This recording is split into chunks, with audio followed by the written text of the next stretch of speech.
Bismillahirrahmanirrahim. Assalamualaikum warahmatullahi wabarakatuh.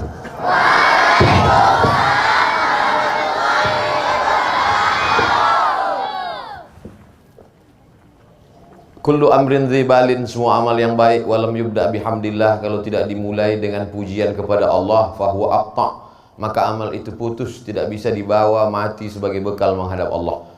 Maka amal yang luar biasa ini kita awali dengan alhamdulillahi rabbil alamin.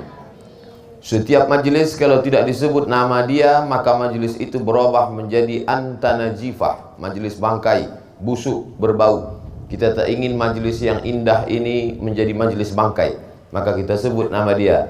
Allahumma salli ala Sayyidina Muhammad wa ala ali Sayyidina Muhammad. Anak raja memakai katun, duduk mengupas buah kuini. Saya tak lagi berpantun, sudah dihabiskan Ustadz Isfara ini.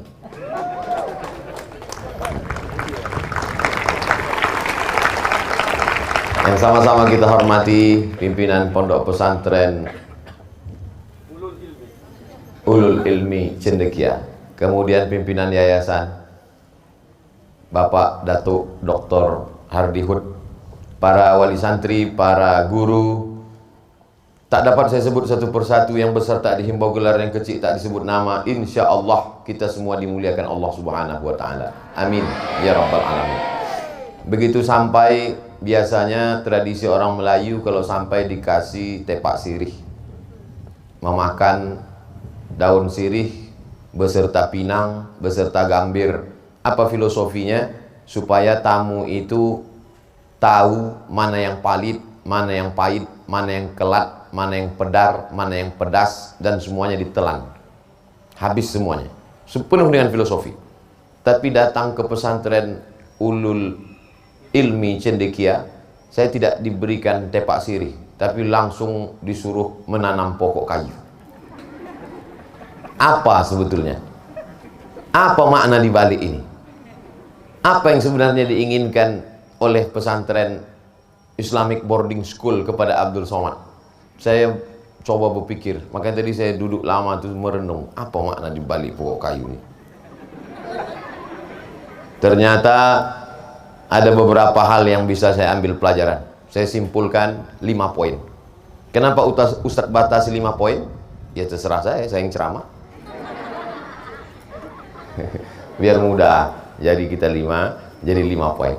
Yang pertama, bahwa pokok kayu tidak bisa langsung ditanam. Dia mesti diletakkan dulu di dalam pot, di dalam polybag, di dalam plastik hitam. Setelah dia besar, barulah ditanam. Jadi anak-anakku sekarang, posisi kalian ini sekarang sedang berada di dalam plastik hitam. Berapa lama kalian berada di plastik hitam ini? 6 tahun. Nanti setelah kalian menjadi pohon yang siap dipindahkan, terserahlah. Ada di antara kalian yang dapat beasiswa ke Al-Azhar Kairo Mesir. Ada pula yang dapat beasiswa ke Jepang. Ada yang ke Harvard University. Ada yang ke McGill University Kanada. Ada pula yang kerja di kapal tongkang. Tak ada yang mengaminkan satu pun. Memang dia di kapal tongkang, tapi seluruh kapal tongkang di Indonesia ini dia yang punya. Tadi tak ada mengaminkan. Artinya apa? Selama di dalam pot, di dalam polybag, dalam plastik hitam ini, sabar-sabarlah dulu nak. Karena di sini kau dijaga. Batang kayu belum cukup kuat. Kalau langsung diletakkan di situ, nanti kau akan tumbang, anginnya kencang. Maka disimpan dulu kau dalam pot supaya kuat. Karena ini di tempat ini anginnya kalau sudah malam kencang, lalu kemudian bisa patah. Banyak yang akan mengganggu. Datang wereng melobangi daunnya, datang pula ulat memakan akarnya, datang pula orang yang jahil mencuil rantingnya. Lalu yang paling jahat ini adalah ulat memakan pucuknya. Memang suka ulatnya makan pucuk. Sambil menyanyi pula tuh, pucuk, pucuk, pucuk. Paham apa yang Ustaz sampaikan nih kan? Soalnya orang kena panas ini, dehidrasi, kurang cairan, payah berpikir. Apalagi lalat-lalat besar-besar pula di batangnya, mengaum dia di atas. Nah, oleh sebab itu maknanya adalah selama di sini kalian dijaga.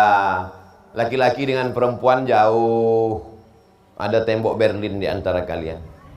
Tak bisa pandang memandang. Kalau pandang sikit-sikit aja.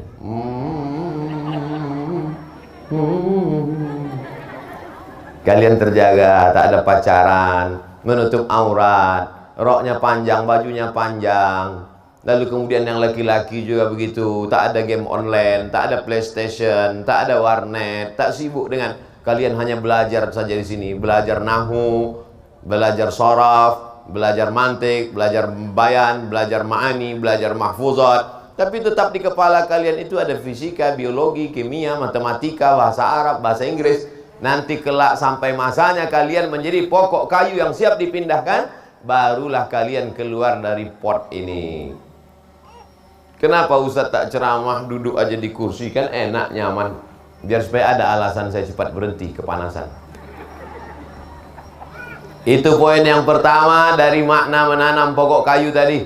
Hai Abdul Somad, ini kau diberikan pokok kayu yang selama ini disimpan di plastik hitam, dia terpelihara, terjaga, disiram. Sekarang kau pindahkan Abdul Somad. Yang kedua, mengamalkan sunnah Nabi SAW.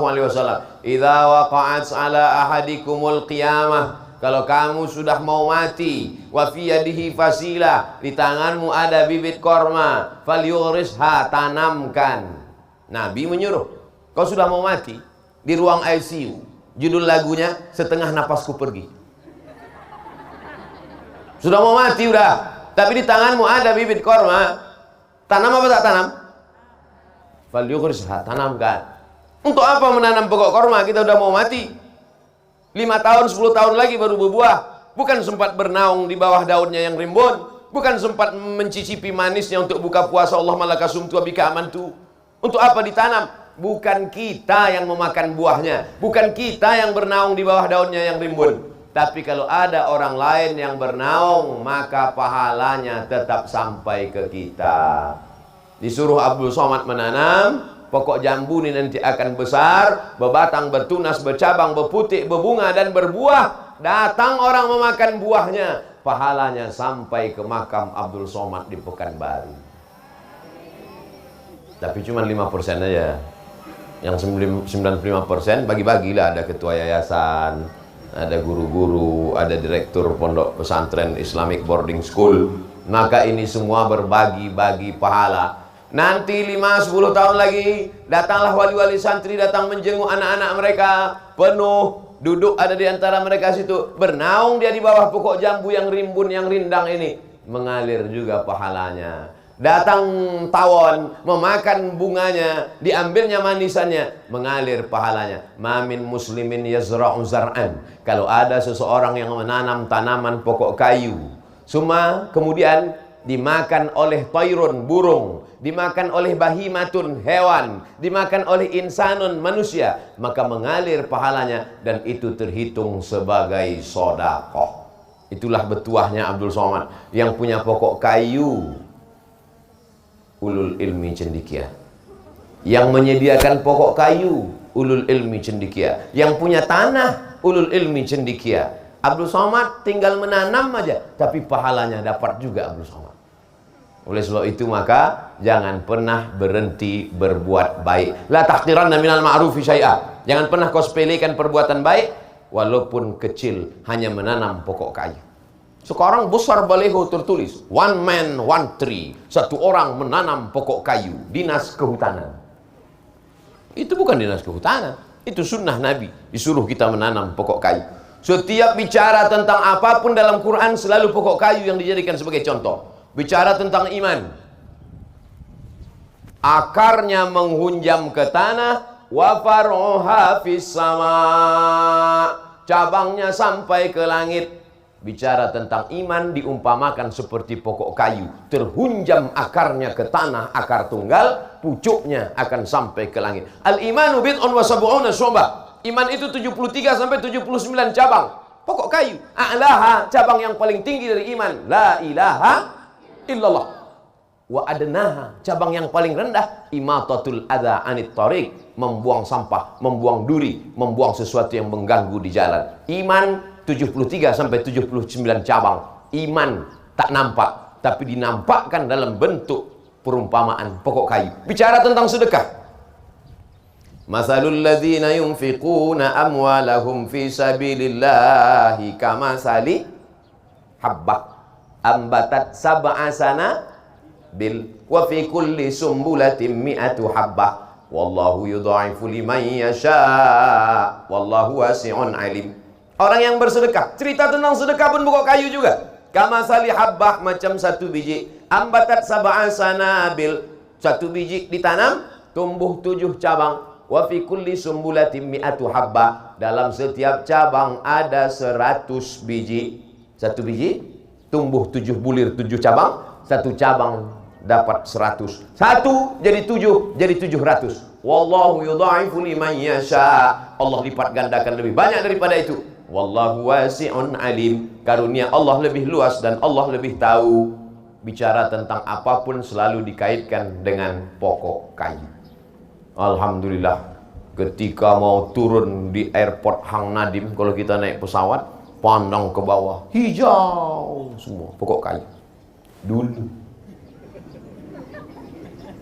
hijau. Sekarang ada sikit-sikit lagi yang hijau, lain tu kuning.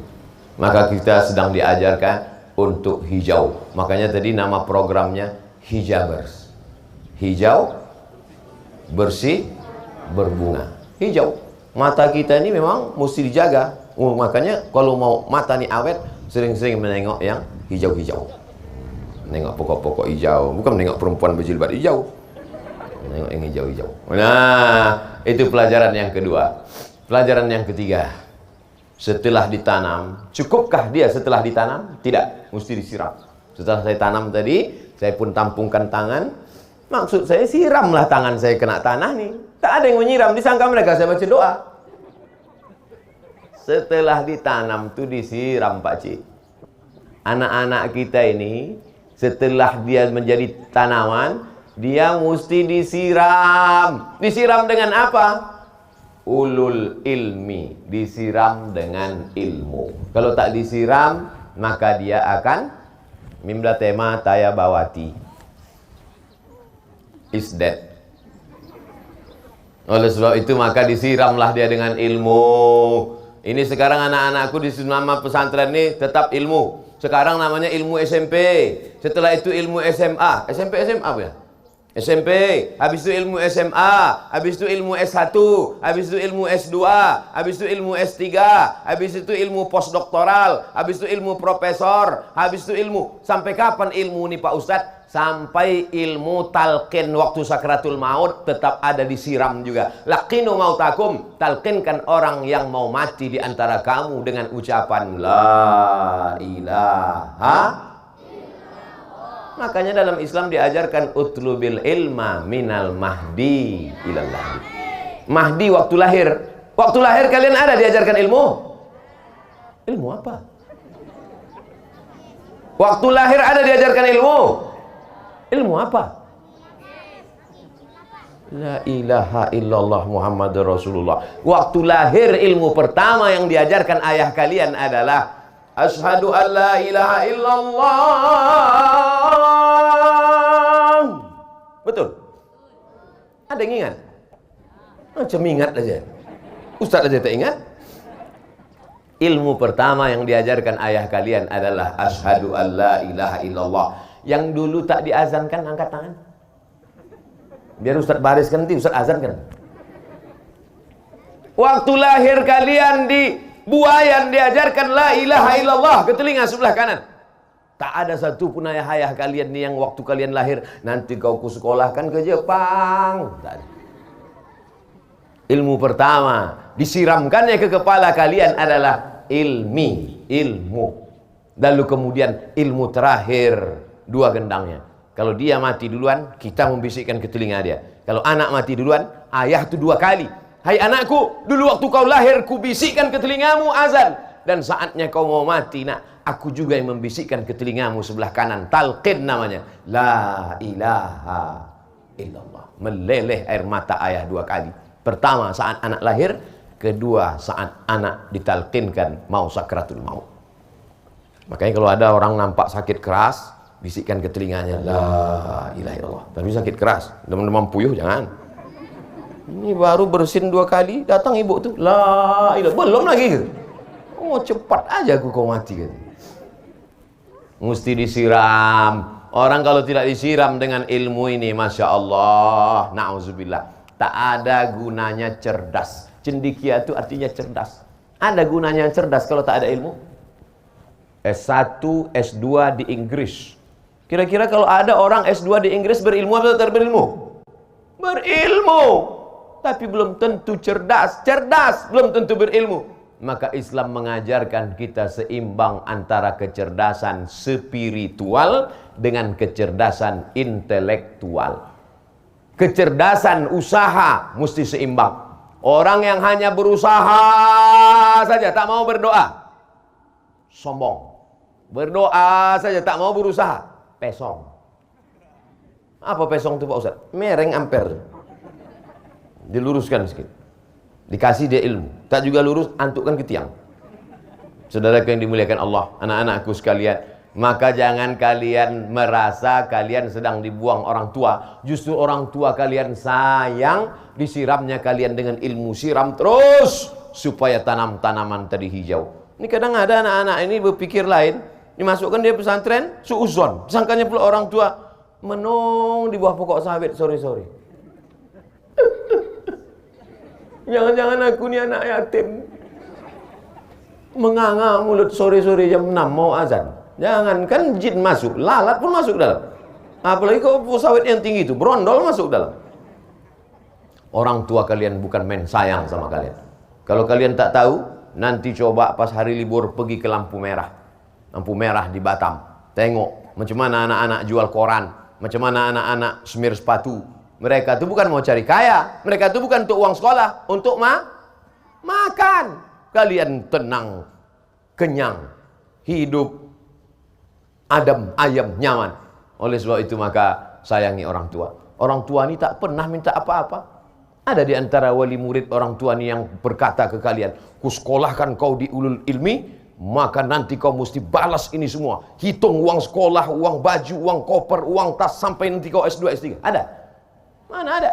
Ada di antara emak kalian yang berkata, nanti kalau kau sudah berhasil, tolong belikan emak rantai sebesar rantai sepeda. Ada? Tak ada. Mereka cuma minta satu, nak. Yang mereka minta kau bangun di tengah malam mengangkat tangan, Rabbil firli wali walidayya warhamhuma kama rabbayani shaghira. Menengok jilbab kalian panjang, sejuk hati dia. Menengok rok kalian panjang, tenang hati dia. Menengok kalian pakai baju koko, baju teluk belanga, baju Melayu, sholat di masjid, dibukanya pintu kamar kalian. Bangun dia malam jam 2 mau buang air kecil, mohon maaf, didengarnya suara mengaji. Di mana ini? Rupanya suara itu dari kamar anaknya.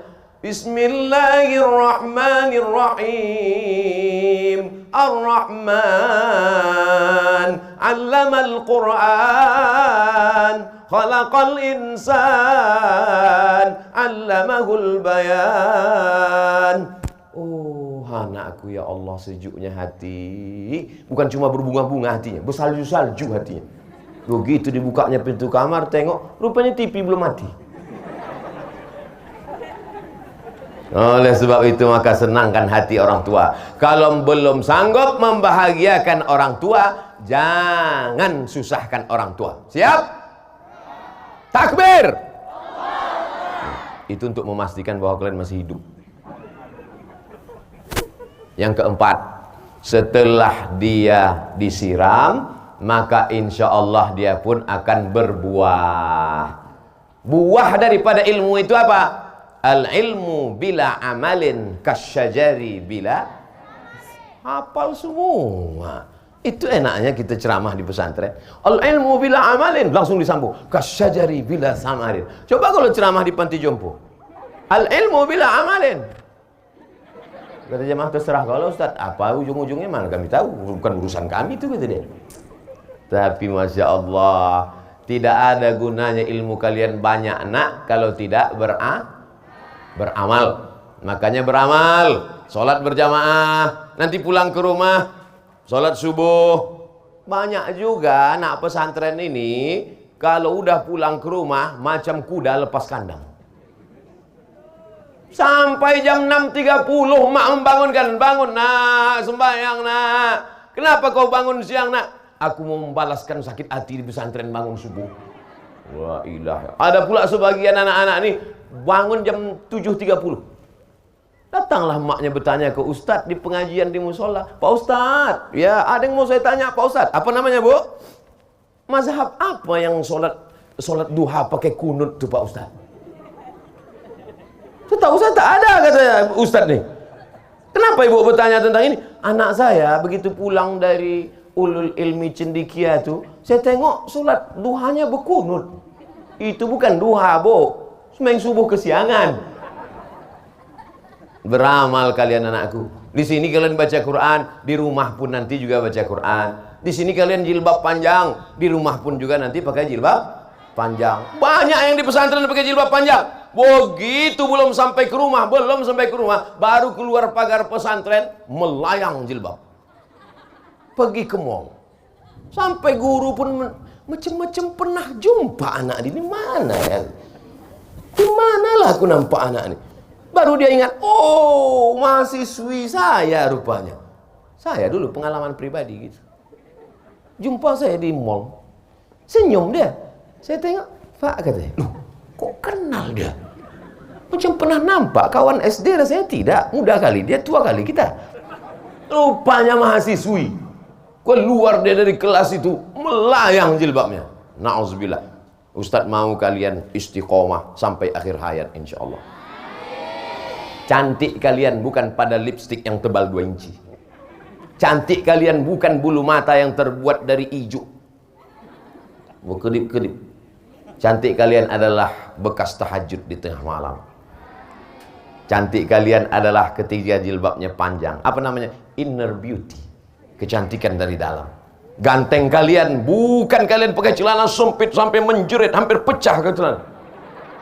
Ganteng kalian adalah karena kalian berprestasi, karena kalian mendapatkan beasiswa, karena kalian orang-orang yang bermanfaat untuk Batam, untuk Kepulauan Riau, untuk Indonesia insya Allah.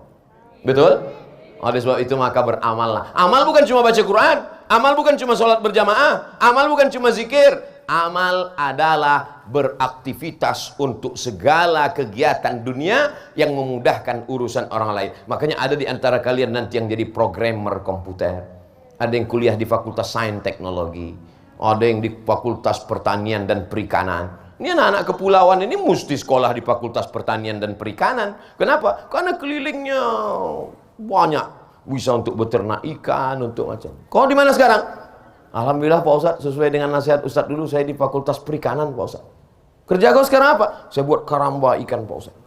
Berapa ekor isinya? 1 aja Pak Ustadz. La ilaha illallah. Karamba besar ikannya cuma 1. Iya Pak Ustadz, induk paus Pak Ustadz. Di mana sekarang diekspor? Dibuatkan ikan kaleng, diekspor ke Jepang. Karena orang Jepang ini suka makan ikan mentah, namanya sushi. Masukkan ikan. Saya pernah diundanglah saya sama orang kaya. Ustadz Somad akan diberikan makanan spesial katanya. Wah, saya siapkanlah, saya tarik napas panjang. Tak berapa lama datang ikan mentah. Mak, mana masaknya ini? Cuman saya bertanya, enggak, masa S3 bertanya? Saya tak ada nanya, saya cuy aja. Senyum dia senyum saya. Cuman dalam hati saya, gimana makannya ini? Saya tak mau makan. Saya tengok dulu orang di sebelah, diambilnya supit yang gini-gini itu, masukkannya ke apa namanya kecap-kecap itu. Saya gitukan pula. Saya masukkan pula, dimasukkannya ke mulut, masuk. Habis itu dia senyum, tak sanggup saya senyum. Mau muntah saya. Ikan mentah pula dimakan. Oleh sebab itu mereka memang suka makan ikan mentah nih. Kita panggang sampai hitam, sampai gosong baru kita makan. Oleh sebab itu memang kita ni habis waktu karena mau masak ni. Oleh sebab itu maka anak-anakku sekalian, nanti kalian akan menjadi entrepreneur, businessman. Udah berapa menit saya ceramah? Padahal maksudnya saya biar panas ni biar agak kultum 5 menit aja tadi. Tapi karena semangat di depan santriwan santriwati ini, yang terakhir yang kelima, berbuahlah dia sudah.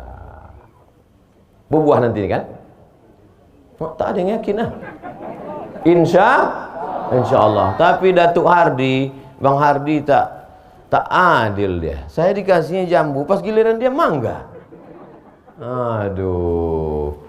Anak-anak jujur, jangan jujur. Anak-anakku pilih jambu apa mangga? Mangga semua, Bang. Terserahlah mau jambu mau mangga. Akan datang kalau disuruh lagi, ini pelajaran buat saya. Akan datang kalau saya pergi ke pesantren lain, Islamic boarding school, disuruh nanam, saya tanya dulu apa pokoknya. Ini tanam, kata orang tanam, rupanya punya awak jambu, punya dia mangga. Mau jambu mau mangga, bukan itu yang penting anakku. Yang penting ketika dikupas tak berulat. Untuk apa mangga berulat? Insya Allah mangga ini pun tak berulat juga. Karena kalau kita doakan mangga orang berulat, jambu kita tak berbuah. Oh, jambu cantiknya bukan main. Pokoknya besar, rantingnya mekar, daunnya hijau, diputiklah jambu. Betapa kecewanya begitu dibuka, rupanya berulat. Bisa dimakan? Tak bisa dimakan. Baru saja ada sarjana terbaik Fakultas FMIPA, berprestasi, pernah dapat menang tender, tapi ternyata na'udzubillah, sampai hari kiamat jangan sampai anak cucu kita macam ini ikut mutilasi, memotong-motong, menggergaji jenazah. Itu jaminankah kecerdasan? Jaminankah IP 4? Tidak. Oleh sebab itu jangan sampai jambu ini busuk. Jangan sampai jambu ini busuk. Insya Allah jambu-jambu dan mangga-mangga ini tak ada yang busuk insya Allah. Semuanya bisa dinikmati. Maka ketika kalian nanti berjadi, kami ini anak-anakku yang dimuliakan Allah Subhanahu Wa Taala, kalian inilah masa depan Indonesia. Kalian ini masih muda-muda semuanya. Betul apa salah ini? Kalian masih muda. Nanti 20 tahun akan datang, 2040, 2050, ini bapak-bapak ini meninggal semua. Ibu-ibu ini habis, sudah punah. Ustaz Somad ada lagi. Dia memang agak lama sedikit. Mati ini bukan kita bisa prediksi. Tapi yang paling penting itu adalah kita persiapan mati. Apa yang dipersiapkan? Di antara yang dipersiapkan itu adalah waladun solehun, anak yang soleh. Mati Abdul Somad, masuk ke liang lahat, ditanam dimakan cacing tanah, tapi alam barzahnya lapang, kuburannya lapang. Kenapa? Karena doa dari pelajar santriwan santriwati dari Ulul Ilmi Cendekia Integrated Islamic Boarding School, unggul, islami dan cerdas. Allahu Akbar. Anda ingin anak Anda tumbuh hijau, subur, islami, cerdas? Daftarkan segera sebelum tanggal penutupan berikut ini. Upload, subscribe, like and share. Terima kasih atas segala perhatian. Mohon maaf atas segala kesilapan dan kekhilafan. Wassalamualaikum warahmatullahi wabarakatuh.